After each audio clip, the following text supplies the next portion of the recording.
Attention, le livre AI Superpowers de Kai-Fu Lee, ce n'est pas juste un énième livre sur la technologie. Non, c'est bien plus que ça. C'est une analyse de pouvoir, de domination géopolitique et en fait de notre avenir à tous face à l'intelligence artificielle. Allez, on plonge ensemble dans cette analyse, elle est vraiment cruciale. L'effacement progressif du facteur humain. Cette citation, elle donne le ton d'entrée de jeu et elle expose l'enjeu central. On parle d'une transformation tellement profonde qu'elle pourrait carrément redéfinir notre place, la place même de l'être humain dans le monde. Bon, le point de départ de l'analyse, il est sans appel. Pour Kai-Fu Lee, le monde est déjà entré dans une nouvelle guerre froide. Mais cette fois-ci, attention, le champ de bataille, c'est pas l'espace ou les armes nucléaires, non. C'est l'intelligence artificielle.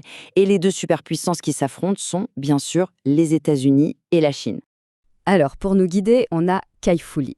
Et lui, ce n'est pas n'importe qui, ce n'est pas juste un observateur externe. On parle de l'ancien président de Google China, un homme qui est aussi passé par Apple et Microsoft. Aujourd'hui, c'est un des plus gros investisseurs au cœur de la tech chinoise. Ce qui rend sa perspective unique, c'est qu'il connaît les deux mondes de l'intérieur, sur le bout des doigts. La Silicon Valley d'un côté, Shenzhen de l'autre. La grande question, c'est comment la Chine, qui pendant longtemps n'a fait que suivre, est-elle devenue un concurrent aussi redoutable ? Eh bien, d'après Kai-Fu Lee, tout a basculé à un moment bien précis, un événement qu'il appelle le moment Spoutnik de la Chine. Et ce parallèle historique, il est vraiment frappant.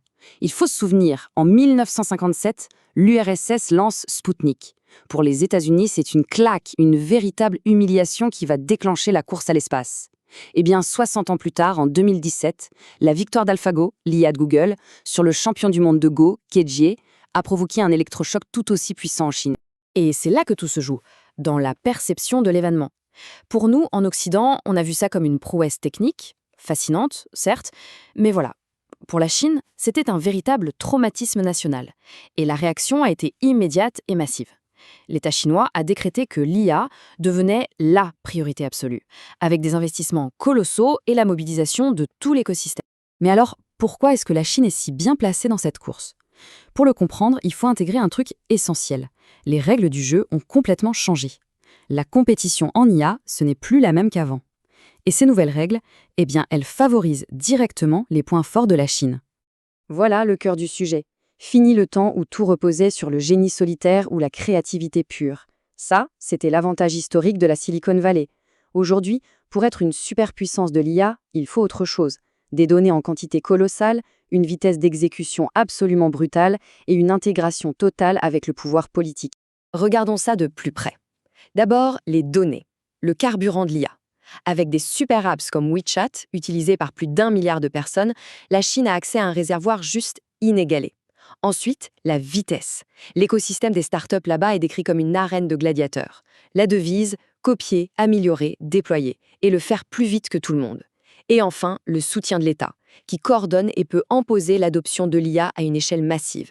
Pour bien structurer son analyse, Kai-Fu Lee nous parle de 4 grandes vagues de l'IA. Et ce qui est intéressant, c'est que pour chaque vague, l'équilibre des forces n'est pas le même. Alors ces 4 vagues, comment ça se passe ? La première, c'est l'IA d'Internet. Les algos de recommandation qu'on connaît bien. Là, les États-Unis sont leaders. Vague numéro 2, l'IA d'entreprise, pour optimiser les processus. Ici, on est plutôt à égalité. Mais c'est avec la 3e vague que ça bascule. L'IA de la perception, comme la reconnaissance faciale. Là, avec ses montagnes de données, la Chine prend la tête. Et enfin, la 4e vague, celle de l'IA autonome, voitures, robots. Là, la compétition est juste féroce. Mais attention, on pourrait croire que c'est juste une histoire de compétition entre deux pays. Pas du tout. Et c'est ici que l'analyse bascule vers quelque chose qui nous touche toutes et tous au quotidien, les conséquences sociales. Parce que oui, cette révolution de l'IA, elle a un coût humain qui pourrait être, selon lui, absolument dévastateur. Kai-Fu Lee tire vraiment la sonnette d'alarme sur une crise sociale majeure qui va toucher tous les types de travailleurs. Accrochez-vous bien. 40 à 50%, c'est le pourcentage d'emplois qui pourrait être automatisé d'ici 15 à 25 ans. C'est juste vertigineux. Il faut prendre un instant pour réaliser ce que ça signifie.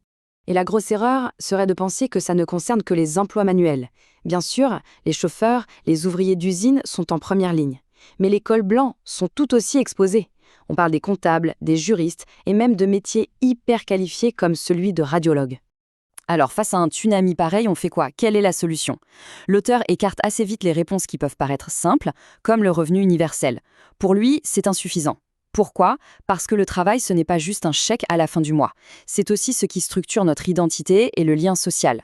Et c'est là qu'on arrive à la partie la plus philosophique de sa réflexion. Le problème, en fait, n'est plus du tout technologique. Il devient profondément, fondamentalement humain. Ce qui est assez touchant, c'est que ce virage dans sa pensée vient d'une épreuve très personnelle, sa lutte contre un cancer. Cette expérience a tout changé pour lui et l'a mené à une nouvelle conclusion sur les limites fondamentales de l'intelligence artificielle. Et sa conclusion, la voici. L'IA, dit-il, va remplacer tout ce qui est optimisable, tout ce qui est routinier. Mais il y a des choses qu'elle ne pourra jamais simuler, l'amour, l'empathie, la vraie créativité. Il y a une frontière ininfranchissable pour la technologie. Et de l'autre côté de cette frontière, il y a nous, notre humanité. Donc, au final, le point le plus important à retenir, c'est peut-être ça. Le vrai défi, ce n'est pas de savoir qui va gagner la course technologique. Le véritable défi est moral. Il s'agit de construire une société qui donne de la valeur à ce que les machines ne pourront jamais faire.